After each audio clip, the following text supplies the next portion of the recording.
Assalamualaikum warahmatullahi wabarakatuh. Perkenalkan, nama saya Reni Srimulyani, perwakilan dari kelompok 5.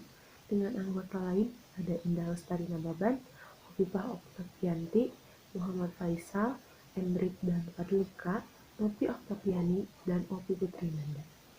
Di sini saya akan mencoba menjelaskan terkait ekokinetik.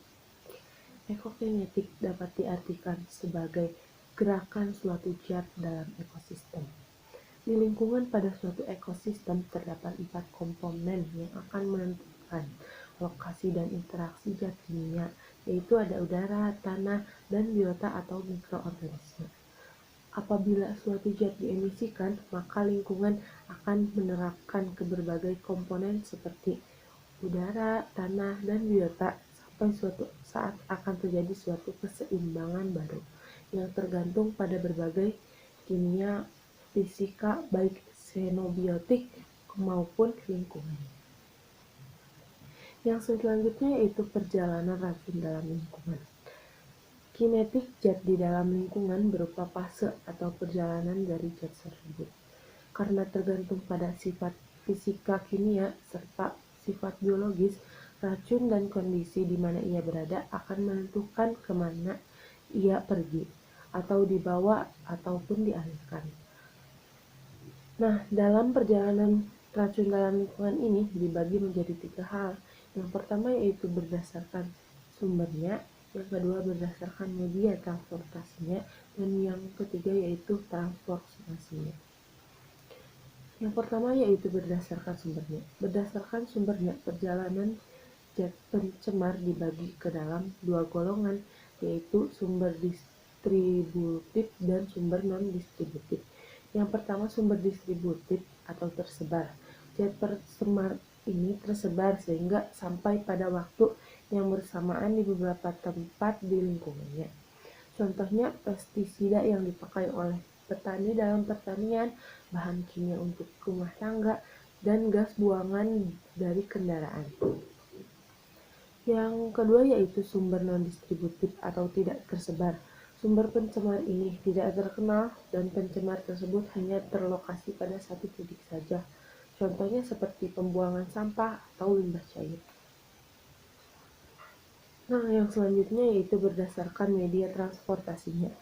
Transport zat racun dapat lambat atau cepat, sangat dekat atau sangat jauh, tergantung dari media transportnya. Berikut ada 5 golongan terkait transportasi ini. Yang pertama yaitu udara, air, tanah, organisme, dan rantai makanan.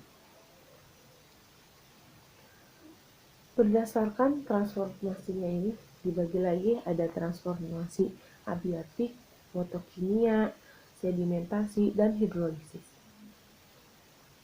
Transformasi biotik melalui sistem secara mikrobiologis. Sistem biodegradasi penting dalam lingkungan. Biodegradasi adalah degradasi bahan kimia disebabkan oleh tindakan yang terjadi secara alami mikroorganisme seperti yang terjadi yaitu bakteri, jamur, dan ganggang. Yang selanjutnya yaitu proses ekokinetik. Secara spesifik, zat kimia akan mengalami transport ke berbagai kompartemen lingkungan apabila terdapat zat yang dapat bereaksi dengan membentuk senyawa lain.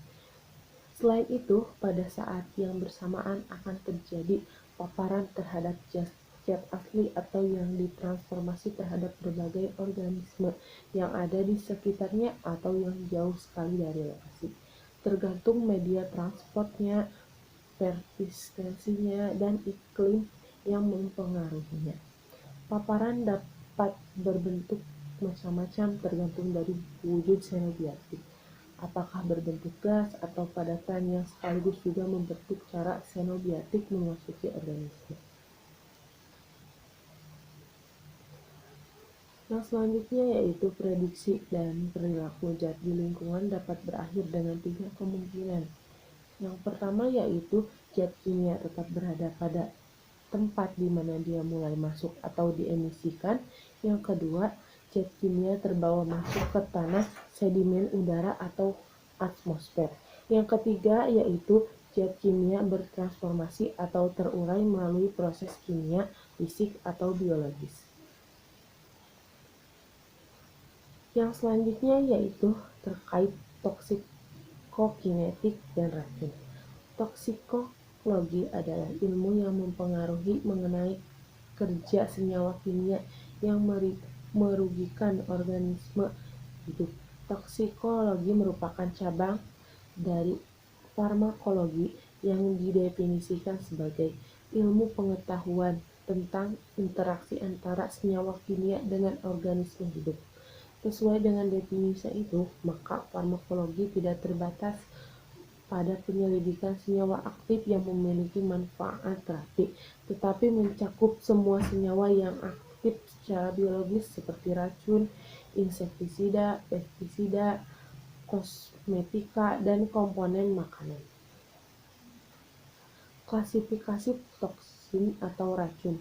Racun dapat diklasifikasikan berdasarkan berbagai hal seperti sumber, sifat, kimiawi, dan fisikanya berbagai mana dan kapan terbentuk efek terhadap kesehatan, kerusakan organ, dan hidup atau tidaknya racun tersebut. Dan yang terakhir yaitu toksikodinamik. Toksikodinamik adalah studi yang mempelajari mengenai hubungan interaksi antara bahan beracun atau bahan toksik dengan organisme termasuk komponen organisme tersebut, serta racun atau efek toksik terhadap proses biokimiawi dalam tubuh. Tingkat senyawa toksikodinamik yang pertama yaitu tingkat molekul tersebut sangat penting di dalam menjabaran mekanisme proses keracunan yang disebabkan oleh bahan racun atau bahan toksik. Yang kedua yaitu tingkatan subseluler. Subseluler kemudian diteruskan dengan tingkat seluler agar mencapai tingkat implementasi yang dapat diketahui secara visual oleh manusia atau masyarakat. Maka penelitian tersebut dilanjutkan pada tingkat populasi. Bahan kimia beracun atau bahan toksik akan bereaksi dengan suatu target kritis yang dapat berupa deoksiribonukleik asid atau DNA maupun suatu enzim. Reaksi antara bahan racun atau bahan toksik yang dengan target kritis lazim disebut sebagai interaksi. Proses akan berjalan secara progresif dan bahan toksik akan terus menyerang yang akhirnya akan menimbulkan respon biologi dari organisme. Hal tersebut merupakan pemicu bagi suatu efek biologi. Ditemukannya alfa-toksin sebagai jamur yang terdapat pada tumbuhan kacang-kacangan, ternyata bahan toksik tersebut target kritisnya adalah DNA. Sedangkan target spesifiknya adalah basa guanin yang merupakan salah satu anggota dari DNA tersebut. DNA terdiri atas basa adenin, guanin, sitosin, dan urasil. Interaksi antara bahan toksik dengan basa guanin tersebut akan memicu peningkatan efek bahan toksik sehingga berubah menjadi bahan karsinogenik yang memicu terbentuknya kanker atau proses keganasan. Mungkin sekian yang dapat saya sampaikan, kurang lebihnya saya mohon maaf. Wabillahi taufiq wal hidayah. Wassalamualaikum warahmatullahi wabarakatuh.